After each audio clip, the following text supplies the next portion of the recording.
हरे कृष्णा। आप सभी का स्वागत है। ओम अज्ञानतिमिरन्धस्य ज्ञानाञ्जनशलाकाय चक्षुरुन्मिलितं येन तस्मै श्रीगुरवे नमः। श्रीचैतन्यमनोभीष्टं स्थापितं येन भूतले स्वयं रूप कदा मह्यं ददाति स्वपदान्तिकं। नमो विष्णुपदाय कृष्णपृष्ठाय भूतले श्रीमते भक्तिवेदांत स्वामिनिति नामिने। नमस्ते सरस्वते देवे गौरवाणी प्रचारिणे निर्विशेष शून्यवादी पाश्चात्य देश तारिणे। हे कृष्णा करुणा सिंधु दीनबंधु जगतपते गोपेश गोपिका कांत राधा कांत नमस्तुते। तप्त कांचन गौरांगी राधे वृंदावनेश्वरी वृषभानुसुते देवी प्रणमामि हरिप्रिये। वाञ्छाकल्पतरुभ्यश्च कृपा सिन्धुभ्य एव च पतितानं पावनेभ्यो वैष्णवेभ्यो नमो नमः। श्री कृष्ण चैतन्य प्रभु नित्यानंद श्री अद्वैत गदाधर शिवासादि गौर भक्तवृंद। हरे कृष्णा कृष्णा कृष्णा हरे हरे, हरे राम राम राम हरे हरे। तो आप सभी का स्वागत है आज के सत्र में। तो यहाँ से जो हम लोग ने 10वें श्लोक पर विराम दिया था कि चैतन्य भगवान ही जो है वो क्या है, वो ईश्वर तत्व है। शुद्ध कलेवर, शुद्ध कलेवर मतलब क्या कि उनका जो कलेवर यानी उनका जो शरीर है वो दिव्य शरीर है। हालांकि वो भक्त के रूप में आए हैं, लेकिन कभी भी जब भगवान आते हैं तो हमें ये नहीं समझना चाहिए कि अभी भगवान साधारण हो गए। चाहे मनुष्य के रूप में आए, चाहे शुकर के रूप में आए, या कूर्मा रूप में आए, या नरसिंह रूप में आए, तो ये नहीं समझना चाहिए कि भगवान का जो स्तर है या भगवान का जो लेवल है वो बिल्कुल नीचे हो गया है। तो 10वें श्लोक में हमने देखा कि किस तरह से जो है भगवान का शरीर जो है वो दिव्य है और वो आए हुए हैं एक भक्त के भाव में। अब ये 11वां श्लोक जो है ये बताता है कि भगवान की मधुरता क्या है। कृष्ण मधुरे, कृष्ण मधुर मधुर सेर एक अद्भुत स्वभाव आपना आस्वादिते कृष्ण करे भक्त भाव। कृष्ण का दिव्य माधुर्य रस इतना अद्भुत है कि स्वयं कृष्ण इसका पूर्णतया से आस्वादन करने के लिए भक्त का रूप धारण करते हैं। सोचिए ना कि भगवान को अपनी मधुरता का पूर्णतया ज्ञान नहीं है, कुछ कुछ हद तक ज्ञान है लेकिन पूर्णतया ज्ञान नहीं है। तो अब इसका पूर्णतया आस्वादन करने के लिए भगवान जो है आते हैं भक्त के रूप में, श्री चैतन्य महाप्रभु के रूप में। तात्पर्य में श्रील प्रभुपाद क्या कहते हैं, यद्यपि कृष्ण आनंद के आगार है किंतु वे भक्त का रूप धारण करके इसका आस्वादन करने की विशेष इच्छा रखते हैं। इससे यह निष्कर्ष निकलता है कि यद्यपि चैतन्य महाप्रभु भक्त के रूप में विद्यमान है किंतु वे स्वयं कृष्ण है। इसलिए वैष्णव जन गाते हैं श्री कृष्ण चैतन्य राधा कृष्ण नाहे अन्य। राधा तथा कृष्ण का सम्मिलित रूप श्री कृष्ण चैतन्य महाप्रभु है। श्री स्वरूप दामोदर गोस्वामी ने कहा है, चैतन्याख्य प्रकट मधुना त्वदीय चैक्य माप्त राधा तथा कृष्ण एक होकर चैतन्य महाप्रभु के रूप में प्रकट हुए हैं। फिर जो है ये 12वां श्लोक जो है वो भगवान के बताते हैं कि किस तरह से है जो है भगवान ने भक्त का भाव धारण किया हुआ है। इथे भक्त भावे धरे चैतन्य गोसाई भक्त स्वरूप तार नित्यानंद भाई। तो कह रहे हैं इसी कारण से परम शिक्षक श्री चैतन्य महाप्रभु भक्त का रूप स्वीकार करते हैं और भगवान नित्यानंद को अपने ज्येष्ठ भाई के रूप में स्वीकार करते हैं। कितना बढ़िया, कितना बढ़िया। फिर आगे कहते हैं, अब इसी का जो है, कह रहे हैं कि भक्त अवतार तार आचार्य गोसाई, ए तीन तत्वे सबे प्रभु करी गाई। तो कहते हैं श्री अद्वैत आचार्य भगवान चैतन्य के भक्त अवतार है, इसलिए ये तीनों तत्व, चैतन्य महाप्रभु, नित्यानंद महाप्रभु तथा अद्वैत गोसाई, आश्रय देने वाले या प्रभु है। तो आश्रय देने वाले हैं या प्रभु है। तो ये जो 13वां जो श्लोक है, कह रहे कि अद्वैत आचार्य जो है चैतन्य महाप्रभु का ही अवतार है, लेकिन भक्त के रूप में है। ठीक है, ऐसे कह रहे हैं।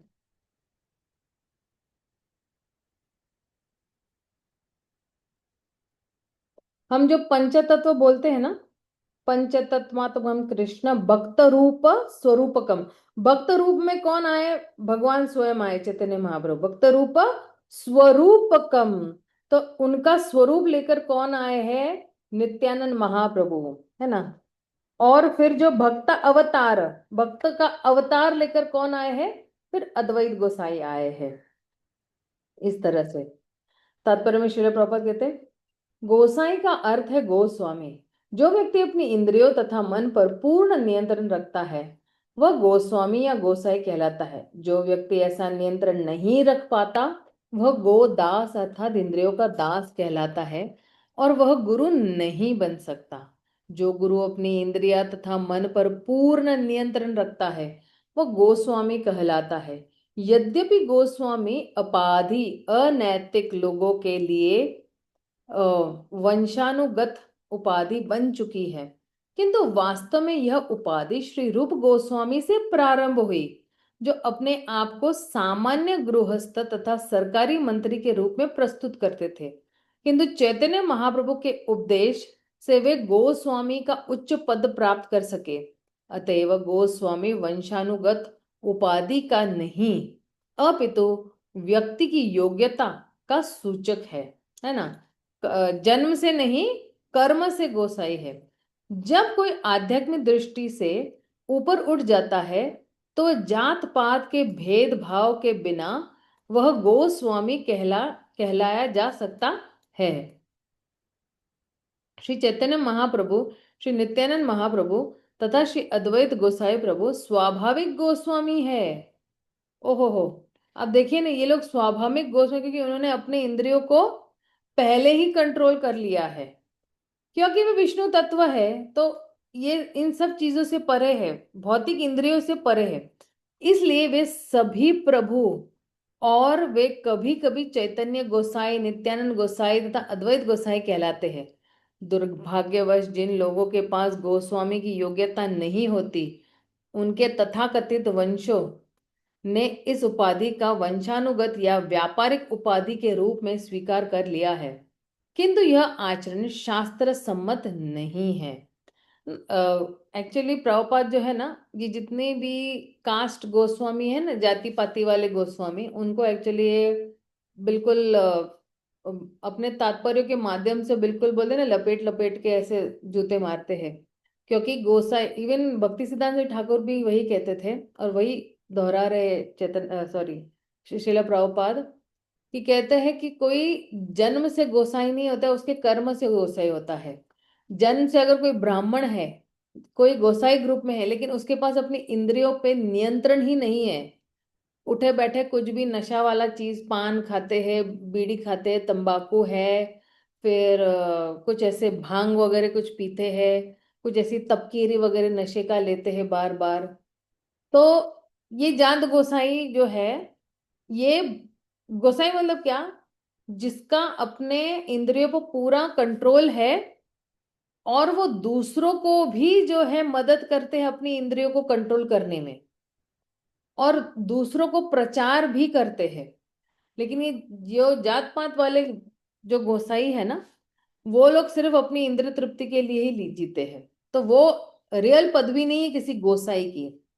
गोसाई मतलब एक एक इंद्रियां उसने भगवान की सेवा में लगाया हुआ है, और उन इंद्रियों के माध्यम से वो व्यक्ति कोई भी इंद्र तृप्ति करने की इच्छा नहीं रखता है। उसकी सारी इंद्रिया ऋषिकेन ऋषिकेश सेवया भक्तिर उच्चते। ये सारी इंद्रियां जो है वो केवल जो इंद्रियों के स्वामी है, जो ऋषिकेश है, उनकी सेवा में लगाते। तो ये एक्चुअली रियल गोस्वामी का अर्थ है। लेकिन आजकल हम देखते हैं गोसाई के नाम पे क्या कुछ चल रहा है वृंदावन में। तो आगे कह रहे, एक महाप्रभु और प्रभु दुई जन, दुई प्रभु सेवे महाप्रभुर चरण। उनमें से एक महाप्रभु है और एक अन्य दो प्रभु है। ये दोनों प्रभु महाप्रभु के चरण कमलों की सेवा करते हैं। तो महाप्रभु कौन है? चैतन्य महाप्रभु। और दूसरे दो प्रभु कौन है?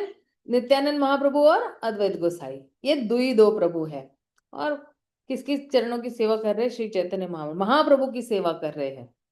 यद्यपि श्री चैतन्य महाप्रभु की श्री नित्यानंद प्रभु तथा श्री अद्वैत प्रभु एक ही विष्णु तत्व से संबंधित है, तो भी श्री चैतन्य महाप्रभु को सर्वश्रेष्ठ होने के रूप में स्वीकार किए जाते हैं, और अन्य दो प्रभु उनकी दिव्य प्रेममय सेवा में सामान्य जीवों को यह शिक्षा देने के लिए लगे रहते हैं कि हम में से एक जीव श्री चैतन्य महाप्रभु पर आश्रित है।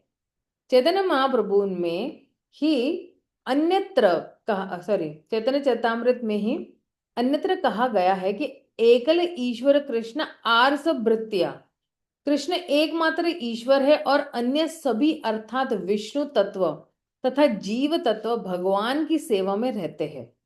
विष्णु तत्व यथा नित्यानंद प्रभु तथा अद्वैत, और जीव तत्व यथा श्रीवास आदि और गौर भक्त वृंद, दोनों ही भगवान की सेवा करते हैं। किंतु विष्णु तत्व सेवकों तथा जीव तत्व सेवकों में अंतर समझना आवश्यक है। ये बहुत महत्वपूर्ण है एक्चुअली, मतलब मेरे लिए भी ज्ञान है, लेकिन अभी जो पढ़ रहे हैं ना, तो थोड़ा उसको और डीप में जाने की कोशिश करते हैं। कि आप देखिए, विष्णु तत्व में कौन आते हैं? नित्यानंद महाप्रभु और अद्वैत आचार्य। और जीव तत्व में कौन आते हैं? श्रीवास आदि गौर भक्त वृंद। श्रीनिवास आचार्य, क्योंकि वो नारद मुनि के ही जो है वो अवतार है, और इसलिए बाकी जितने भी गौर भक्त वृंद है, चाहे नरहरि सरकार हो, नरोत्तम प्रभु हो, लोकनाथ गोस्वामी हो, ये सारे गौर भक्त वृंद है ना।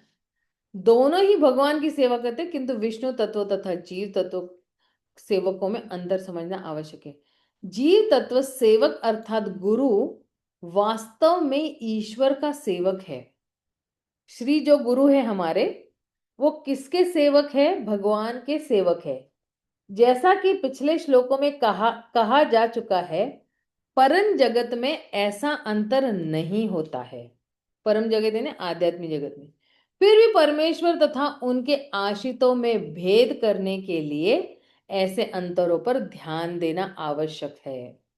नहीं तो अगर देखो, आध्यात्मिक जगत में ना सब लोग कृष्ण के समान है, क्योंकि कृष्ण के साथ वो कोई भी व्यवहार कर सकते हैं। उनको जो व्यवहार करना है वो आराम से वो व्यवहार कर सकते हैं। कृष्ण के कंधे पे बैठ के उनको थप्पड़ भी मार सकते हैं, उनको जो है डांट भी सकते हैं, उनकी आलोचना भी कर सकते हैं, कुछ भी कर सकते हैं।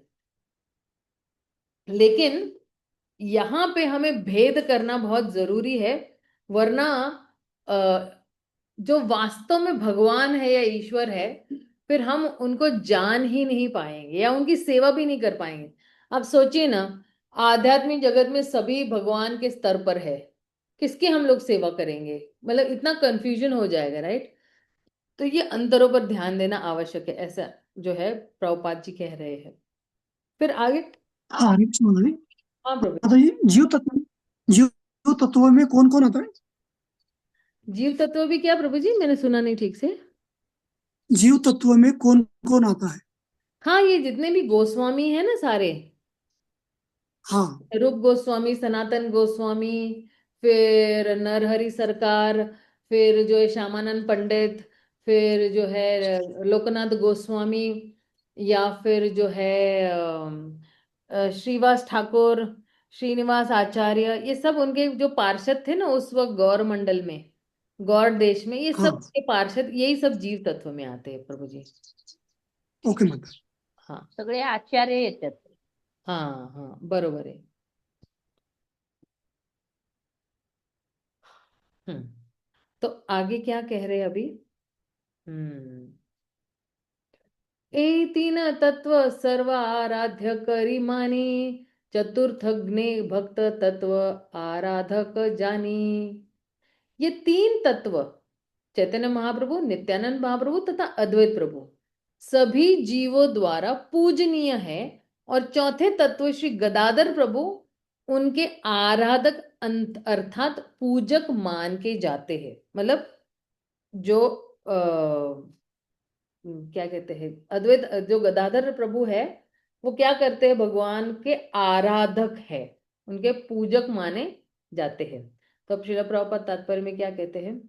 श्री भक्ति सिद्धांत सरस्वती ठाकुर अपने अनुभाष्य में पंच तत्वों की सत्यता के बारे में व्याख्या करते हुए कहते हैं कि हमें यह समझना चाहिए कि श्री चैतन्य महाप्रभु परम आश्रय तत्व है और नित्यानंद महाप्रभु तथा अद्वैत प्रभु उनके आश्रित है, किंतु वे भी आश्रय तत्व है। श्री चैतन्य महाप्रभु परम भगवान है और नित्यानंद महाप्रभु तथा अद्वैत प्रभु उनके प्राकट्य है। वे सभी विष्णु तत्व है, अतएव जीवों द्वारा पूजनीय है। यद्यपि पंच तत्वों के अंतर्गत अन्य दो तत्व शक्ति तत्व तथा जीव तत्व जो गदाधर तथा श्रीवास के रूप में जाने जाते हैं, परमेश्वर के आराधक पूजक है। आराधक पूजक मतलब क्या, कि वो बहुत अच्छी आराधना करते हैं भगवान की, है ना, उनकी पूजा अच्छी तरह से करते हैं, किंतु वे एक ही श्रेणी में आते हैं।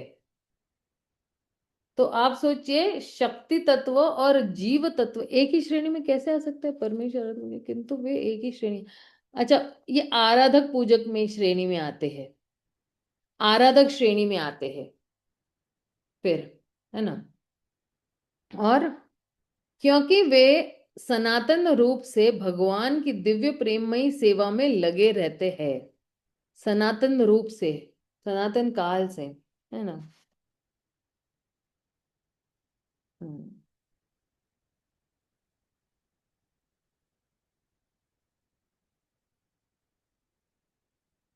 तो ये जो भक्त तत्व है ना, शक्ति तत्व, आराधक और जो है, या भक्त तत्व जो है, ये एक्चुअली चौथा सिद्धांत है ऐसे बता रहे हैं। ये चौथा सिद्धांत यही है कि वो आराधक है ना, चैतन्य महाप्रभु। क्योंकि शक्ति तत्व और जीव तत्व जैसे प्रभुपाद इस तात्पर्य में लिख रहे हैं, वो है गदाधर पंडित और श्रीवास आचार्य, और यही सब जो है भगवान के आराधक है। और वो एक ही कैटेगरी में आते हैं क्योंकि वो शाश्वत रूप से जो है भगवान की प्रेममयी सेवा में जुड़े रहते हैं। ठीक है, ये कॉन्सेप्ट समझना बहुत जरूरी है। अच्छा, अब जो है 16वें श्लोक में क्या कहते हैं? श्रीवासादि यत कोटि कोटि भक्त गण, शुद्ध भक्त तत्व मध्य तार सबार गण। भगवान के शुद्ध भक्त असंख्य है, जिनमें श्रीवास ठाकुर प्रमुख है। ये सभी शुद्ध भक्त कहलाते हैं। तो शुद्ध भक्त में कौन आते हैं? जीव तत्व आते हैं, और अनेक संख्या में है ये, मतलब करोड़ों की संख्या में है ये जो शुद्ध भक्त है भगवान के। लेकिन उनके लीडर कौन है? बोलते ना कि उनके लीडर कौन है? श्रीवास ठाकुर। और ये जो है भगवान के क्या कहलाते हैं? अनन्य भक्त या शुद्ध भक्त कहलाते हैं। ठीक है, अब ये तीन श्लोक बड़े महत्वपूर्ण है, 17, 18 और 19। गदाधर पंडितादि प्रभु शक्ति अवतार, अंतरंग भक्त करी गणयहार। गदाधर पंडित इत्यादि भक्तों को भगवान की अंतरंग शक्ति का अवतार मानना चाहिए। गदाधर पंडित कौन है? भगवान की अंतरंग शक्ति या उनकी शक्ति तत्व है। या उनको माधुर्य भक्त भी कहा जा सकता है। तो अंतरंग शक्ति का अवतार माना जाए, वे भगवान की सेवा में लगे हुए अंतरंग भक्त है। तो अब जो है गदाधर पंडित कौन से कैटेगरी में आते हैं? अंतरंग भक्त के कैटेगरी में आते हैं, है ना। फिर आगे क्या कह रहे हैं तात्पर्य में? श्रील भक्ति सिद्धार्थ ठाकुर श्लोक 16 तथा 17 के संदर्भ में अपने अनुभाष्य में बतलाते हैं, कुछ विशेष लक्षण होते हैं जिनसे अंतरंग भक्त तथा शुद्ध भक्त जाने जाते हैं। सारे शुद्ध भक्त शक्ति तत्व है। सारे शुद्ध भक्त क्या है? शक्ति तत्व है। इनमें से कुछ माधुर्य प्रेम में अवस्थित होते हैं, तो अन्य वात्सल्य सख्य तथा दास्य प्रेम में अवस्थित है। निश्चय ही ये सभी भक्त है, किंतु जब इनकी तुलना की जाती है तो माधुर्य प्रेम में स्थित भक्त अन्यों से श्रेष्ठ माने जाते हैं। इसलिए जो भक्त पूर्ण पुरुषोत्तम भगवान के माधुर्य प्रेम में अवस्थित है, वे श्री चैतन्य महाप्रभु के सर्वोच्च अंतरंग भक्त माने जाते हैं। सर्वोच्च आनंद भक्त किसमें जो है, जो माधुर्य भाव में या माधुर्य प्रेम में स्थित है, तो उसको सर्वोच्च भक्त कहा था। ऐसे भक्त जो नित्यानंद प्रभु तथा अद्वैत प्रभु की सेवा करते हैं, वे सामान्यतः वात्सल्य सख्य दास्य तथा शांत रस में अवस्थित होते हैं। जब ऐसे भक्त श्री चैतन्य महाप्रभु के प्रति अतीव अनुरक्ति उत्पन्न कर लेते हैं, तो वे भी माधुर्य रस के अंतर्गत भक्तों के समुदाय में आ जाते हैं। भक्ति का यह क्रमिक विकास श्री नरोत्तम दास ठाकुर द्वारा निम्न प्रकार से वर्णित है। प्रभुपाद बहुत प्यार से और इतना अच्छी तरह से समझा रहे हैं। गौरांग बोलिते हबे पुलक शरीर, हरि हरि बोलिते नयने बबेनी, हार कबे निताय चांद करुणा करीबे, संसार वासना मोर कब तुच्छ होइबे, विषय छाड़िया कबे शुद्ध हवे माना, कबे हम हेरब श्री वृंदावन, रूप रघुनाथ पदे हईबे आकुति, कबे हम बूझीब श्री युगल पीरीति। बहुत बढ़िया है एक्चुअली ये नरोत्तम दास ठाकुर का भजन। इसका अर्थ समझ लेते हैं थोड़ा। वह समय कब आएगा जब चैतन्य महाप्रभु का नाम लेते ही मेरा शरीर पुलकित हो उठेगा, और वह समय कब आएगा जब हरे कृष्ण नाम का कीर्तन करते ही आश्रुओं से निरंतर धारा प्रवाहित होने लगेगी। नित्यानंद महाप्रभु मुझ पर कब दयालु होंगे और कब और भौतिक भोग की इच्छाओं से मुझे मुक्त कर देंगे। कब मेरा मन भौतिक आनंद की इच्छाओं से कलमश से पूर्णतया मुक्त हो सकेगा, तभी मेरे लिए वृंदावन को समझ पाना संभव हो सकेगा। तो वृंदावन को समझना है तो भौतिक आनंद की इच्छाओं के कलमश से पूर्णतः मुक्त होना, तभी हम वृंदावन को समझ पाएंगे, तभी हम कृष्ण को समझ पाएंगे। यदि मैं यदि मैं रूप गोस्वामी तथा रघुनाथ दास गोस्वामी आदि 6 गोस्वामी की शिक्षाओं में अनुराग उत्पन्न कर सके, तो क्या मेरे लिए राधा तथा कृष्ण के माधुर्य रस को समझ पाना संभव होगा? श्री चैतन्य महाप्रभु की भक्ति में अनुरक्ति होने से भावावेश की स्थिति तुरंत प्राप्त होती है। उस दशा में जब वह नित्यानंद प्रभु के प्रति प्रेम उत्पन्न कर लेता है, तो वह भौतिक संसार की सारी आसक्ति से मुक्त हो जाता है, और तब वह भगवान की वृंदावन लीलाओं को समझने का पात्र बन जाता है। तो कब पात्र बनेगा? कि चैतन्य महाप्रभु की भक्ति में अनुरक्ति होने से भावेश में स्थित तुरंत प्राप्त होती है। अब उस दशा में जब वह नित्यानंद प्रभु के प्रति प्रेम उत्पन्न कर लेता है, जो कोई भी नित्यानंद प्रभु के प्रति प्रेम उत्पन्न नहीं करता, तो उसके पास ऑलवेज क्या है, वो भौतिक संसार की सारी आसक्तियों में रहता रहेगा। लेकिन प्रेम उत्पन्न हो गया तो भौतिक संसार की सारी आसक्ति से मुक्त हो जाता है, और वह और तब वह भगवान की वृंदावन लीलाओं को समझने के पात्र बन जाता है। तो अगर हमें वृंदावन को समझना है तो नित्यानंद महाप्रभु के पैर पकड़ लेने चाहिए हम लोगों को, और उनकी शरण लेनी चाहिए। और वही हमें जो है वृंदावन की जो गूढ़ बातें हैं या लीलाएं हैं वो समझने के लिए हमें मदद करेंगे। उस दशा में जब वह छह गोस्वामी के प्रति प्रेम विकसित करता है, तब वह राधा तथा कृष्ण के माधुर्य प्रेम को समझ सकता है। तो एक तो नित्यानंद महाप्रभु, तो वृंदावन लीलाओं का समझने का पात्र बन जाता है। और फिर अब उसी दशा में, मतलब सेम स्थिति में ही, ऐसा नहीं कि वो अपना भाव का स्तर नीचे लेके आएगा, वही वही स्तर पर जब वो छह गोस्वामी के प्रति प्रेम विकसित करता है, एक एक गोस्वामी के प्रति, चाहे श्रील रूप गोस्वामी हो, सनातन गोस्वामी हो, जीव गोस्वामी हो, रघुनाथ दास भट्ट गोस्वामी हो, गोपाल भट्ट गोस्वामी हो, या रघुनाथ दास गोस्वामी हो, ये छह गोस्वामी के प्रति जो है वो जब प्रेम विकसित करेगा, तब राधा कृष्ण के माधुर्य प्रेम को समझ सकता है।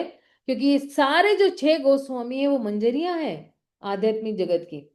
ये शुद्ध भक्त की प्रगति की विभिन्न अवस्थाएं हैं, जिनसे होकर शुद्ध भक्त राधा तथा कृष्ण एवं श्री चैतन्य महाप्रभु की मधुर माधुर्य प्रेम सेवा के घनिष्ठ संबंध के स्तर तक ऊपर उठा सकता है।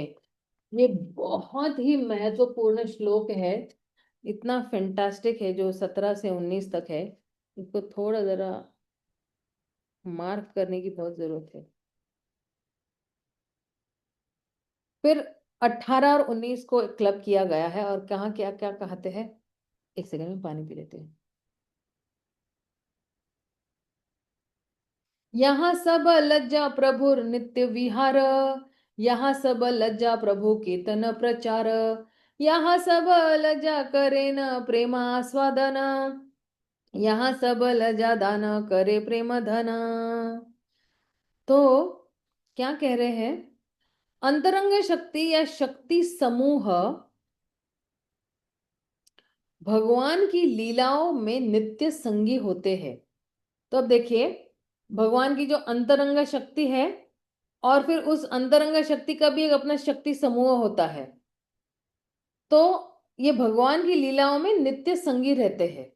भगवान केवल उन्हीं के साथ संकीर्तन आंदोलन के प्रसार हेतु अवतरित होते हैं। उन्हीं के साथ वे माधुर्य रस का आस्वादन करते हैं, और केवल उन्हीं के साथ वे जन सामान्य को इस भगवत प्रेम का वितरण करते हैं। उनके साथ ही, बाकी किसी के साथ नहीं। तो ये जो आंतरिक जो है भक्त जो है, अंतरंग जो भक्त है या शक्ति समूह जो ये लोग क्या करते, एक तो नित्य विहार करते हैं, है ना, नित्य संगी नित्य विहार करते हैं, यानी उनके जो लीलाएं है वो परमानेंट है, शाश्वत लीलाएं करते हैं। और एक है कीर्तन प्रचार। तो ये जो कीर्तन प्रचार जो है या कीर्तन आंदोलन के जो प्रसार है, तो वो भी जो है उसमें सहयोग देते हैं। और फिर ये जो उन्हीं के साथ भगवान क्या कहते हैं, माधुर्य रस का आस्वादन करते हैं, प्रेम आस्वादने। तो उन्हीं के साथ जो है प्रेम का रस का आदान प्रदान करते हैं। फिर प्रश्न ये आ सकता है, तो क्या प्रभु वो हमारे साथ नहीं करते हैं प्रेम का आदान प्रदान? क्या भगवान जो है सिर्फ उन्हीं के साथ प्रेम का आदान प्रदान करेंगे? फिर हम लोग कहाँ जाएंगे, जो लोग भक्ति कर रहे हैं हम लोग?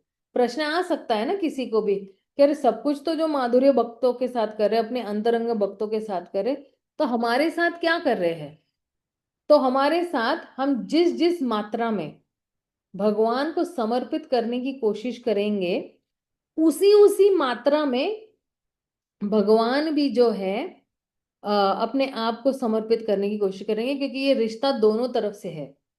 जितना आप जितने प्रतिशत आप आगे बढ़ते हो, उससे 10 गुना ज्यादा प्रतिशत भगवान आगे बढ़ते हैं। है ना, आपने सुना होगा, भगवान हम 1 कदम लेते तो भगवान 10 कदम लेते हैं। तो आपकी जो है, जिस जिस मात्रा में आप आगे बढ़ते हो भगवान के पास, भगवान आदान प्रदान निश्चित रूप से करते हैं। क्योंकि भगवान का एक गुण है आदान प्रदान करना, लेकर बैठ जाना उनका गुण नहीं है कि हाँ हाँ हाँ सब मेरा ही गुणगान हो रहा है, सब 56 भोग मुझे ही दे रहे हैं, तो मैं भाई खा के पी के मस्त मोटा हो जाता हूं। ऐसा नहीं है। भगवान हमेशा अपने हर भक्तों के साथ जो है आदान प्रदान करते हैं। बजाय कि एक्चुअली भक्तों ने जो है पूर्णतया जो है यही मान लेना चाहिए कि मुझे एक ही व्यक्ति को पूर्णतः शरणागत होना है, एक ही व्यक्ति इस पूरे संसार में शरण लेने योग्य है, वो है भगवान श्री कृष्ण। तो इस तरह से फिर बाद में जो है कहते हैं दान करे प्रेम धन।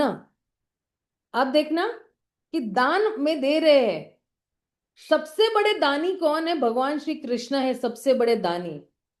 और जैसे अभी हम लोग भी दान देते हैं ना, कभी कभी गरीबों को दान देते हैं, इसको कंबल दिया, उसको छाछ पिलाई या शरबत पिलाया, या किसी को अन्न दान किया।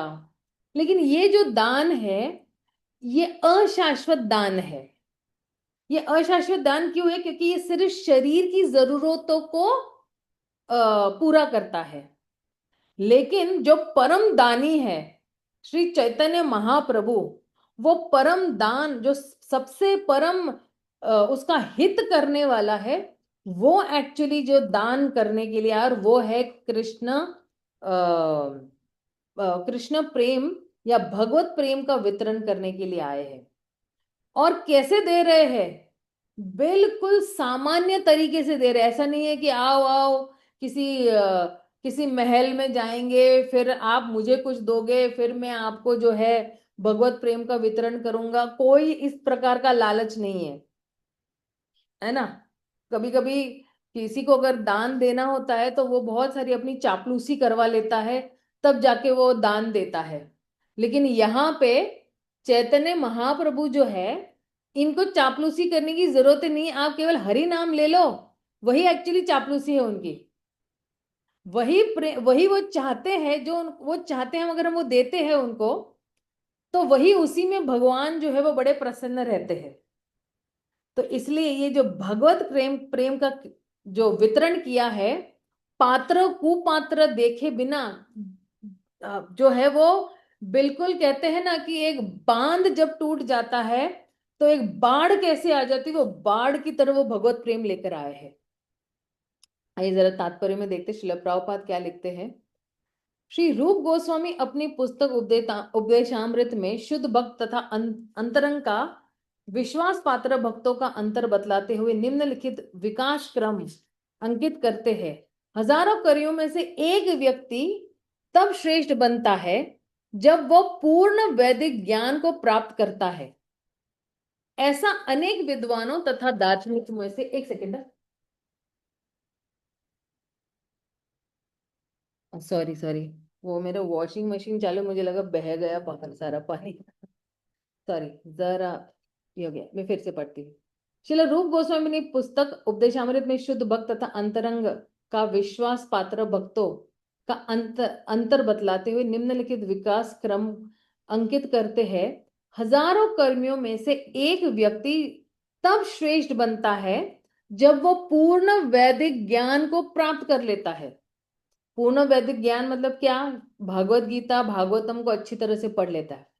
ऐसे अनेक विद्वानों तथा दार्शनिकों में से जो कोई वास्तव में भौतिक बंधन से मुक्त होता है, वो इंद्रिया उसको सताती नहीं है, जो है बाकी उसको अपने परिवार वालों से कोई आसक्ति नहीं, केवल भगवान के साथ आसक्ति है, वह श्रेष्ठ है।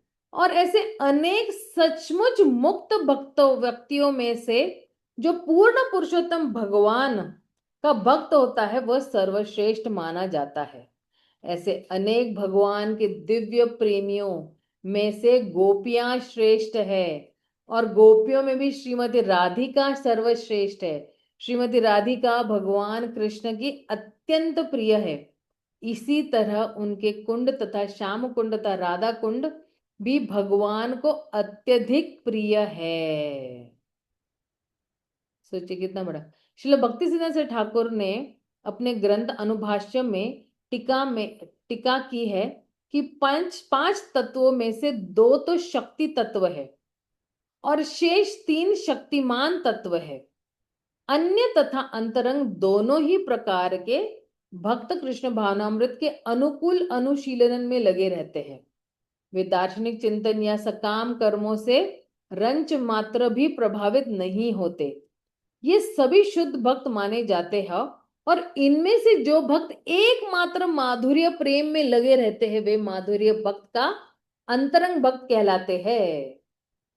माधुर्य भक्त का अंतरंग भक्त वात्सल्य सख्य तथा दास्य रस में प्रेममयी सेवाएं ईश्वर के माधुर्य प्रेम में सम्मिलित है। तो आप देखना ये तीनों जो है ना, वात्सल्य सख्य तथा दास्य रस की प्रेममय सेवा ईश्वर के माधुर्य रस प्रेम में सम्मिलित है। मतलब माधुर्य रस में ये सारे रस सम्मिलित हो जाते हैं। वात्सल्य साख्य दास्य और अपना माधुर्य भी है। ये सारे जो है इसके अंदर एक्चुअली शांत भी रस इसमें सम्मिलित हो जाता है। निष्कर्ष यह है कि प्रत्येक अंतरंग भक्त ईश्वर का शुद्ध भक्त होता है। हरि बोल। श्री चैतन्य महाप्रभु अपने प्रत्यक्ष विस्तार नित्यानंद प्रभु के साथ अपनी लीलाओं के आनंद का उपभोग करते हैं। उनके शुद्ध भक्त तथा उनके तीन पुरुष अवतार कारणोदक्ष विष्णु, गर्भोदक्ष विष्णु तथा शिरोदक्ष विष्णु संकीर्तन आंदोलन का प्रतिपादन करने के लिए सदैव भगवान के साथ रहते हैं।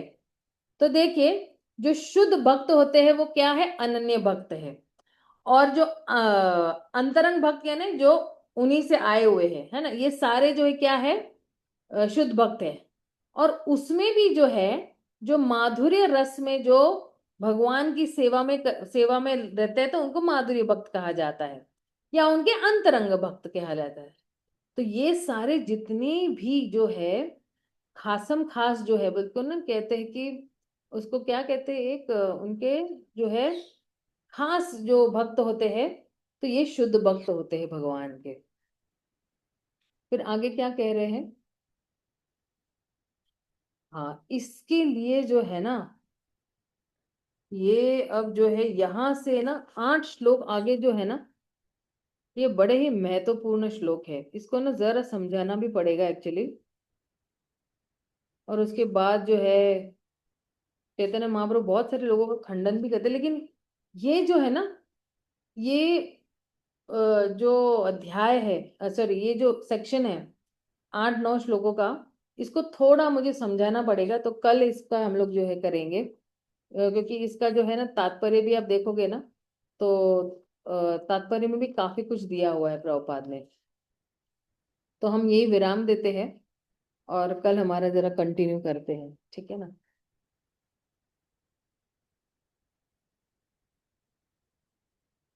श्रील प्रभुपाद की जय, गौर भक्त वृंद की जय, श्रील कृष्णराज कविराज गोस्वामी की जय। हरे कृष्णा, हरि बोल।